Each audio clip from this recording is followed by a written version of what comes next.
We are in a grand location with a gardener's gardener. Go grab that pencil and that notepad and get ready to take some notes. Rhonda, this is beautiful here. The view is spectacular. How long have you lived here?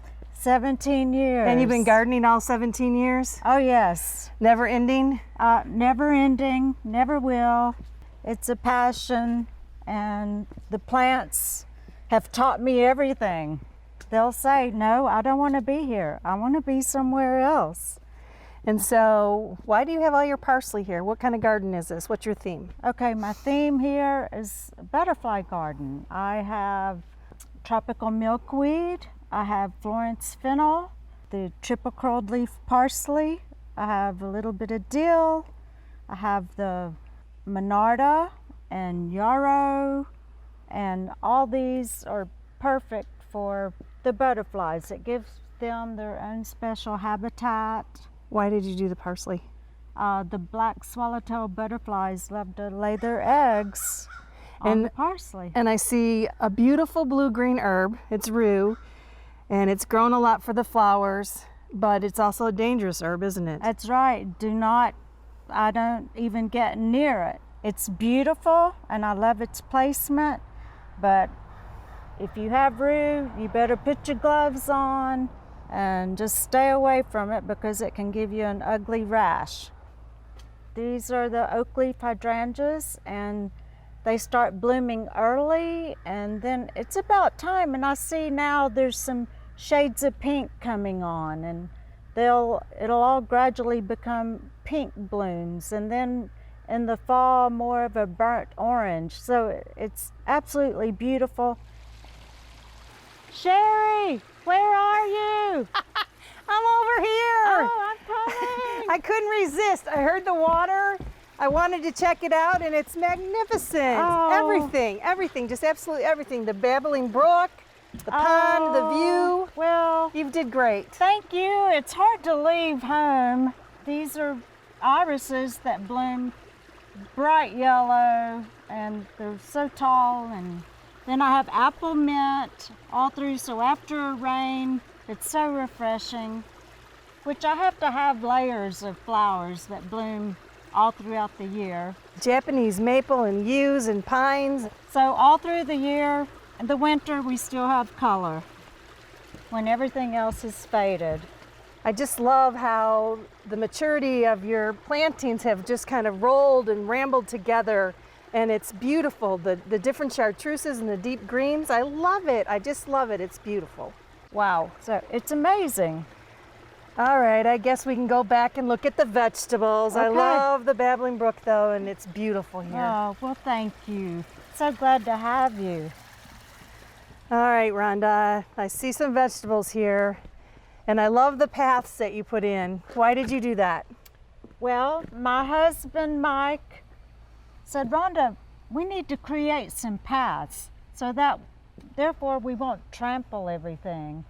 And so he got a piece of paper and he drew it out, and he carried the stone and made the placements. And So this is the first year for this section, correct? for this section, it used to be just daylilies. And I said, Mike, daylilies just bloom once a year. I want a place to plant some vegetables along with my herb garden. Tell me about your companion planting here. Explain that a little bit. With the tomatoes, if you'll see dark Reuben basil, and you'll see other types of basil, the sweet basil, and those are great companion plants for the tomatoes. And when you say companion plant, do you mean to make it grow or for insect benefits? Oh, they benefit each other. Basil will keep the insects that will get into your tomato plants away. Maybe you'll see the tomato hornworm, which if you want to take some cheesecloth and just count on losing that one tomato plant and just watch what happens. Because the sphinx moth, which is one of the best pollinators in the whole world, comes from the tomato hornworm. Okay. And that would just be a great experiment to do with children. Just watch what happens. And what about the marigolds? The marigolds are great too. Actually, when I deadhead the marigolds, because of their scent, it'll keep the squash bugs away and cucumber beetles. And I just deadhead them and toss them over into those different areas. And explain your sunflowers. Oh, my sunflowers, well, my birthday happens to be in May, along with Mother's Day. So, lucky. Yeah.